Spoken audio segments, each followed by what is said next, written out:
concoction of navy and white that seemed to hide her curvaceous figure better than her usual, less mannish outfits. Tommy hated suits like this one. "Yeah, the Gordon case," she admitted glumly, and Tommy grimaced in sympathy. Randolph "Randy" Gordon was a two-time loser who specialized in forged passports, credit cards, sick notes, hell, even gun licenses for all they knew.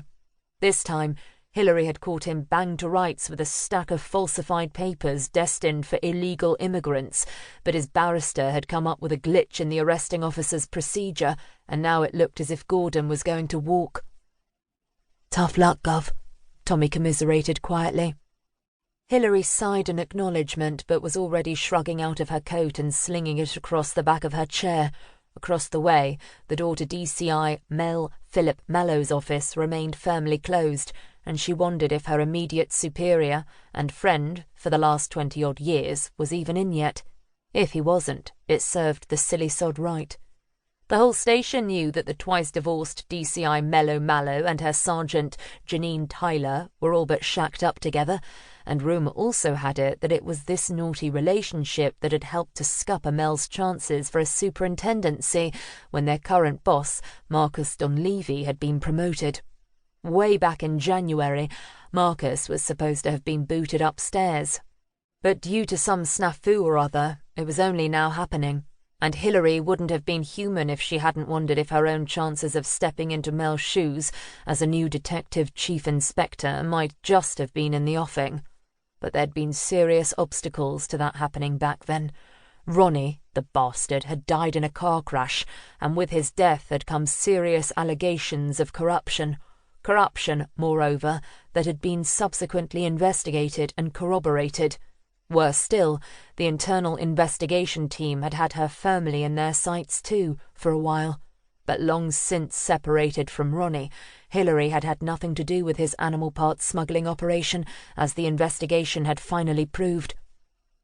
It would hardly have been auspicious for her promotion chances, though, had she not also solved a particularly nasty murder case going on at the same time. Now, of course, she'd long since put all thoughts of a promotion behind her. Mel wasn't getting booted up, so there was no opening for a DCI slot. Hillary gave a mental shrug and put all thoughts of Mel to one side. No doubt he knew as well as everyone else what a mess he'd made of things. And she knew that her friend was nothing if not ambitious, so why was he still, after nearly a year, sticking to his relationship with the unsuitable Janine Tyler? And speak of the devil, Hillary thought wryly, smiling inwardly as she watched D.S. Tyler swing through the door. In truth, there was no real mystery as regards Mel Mallow's ongoing relationship with his junior officer.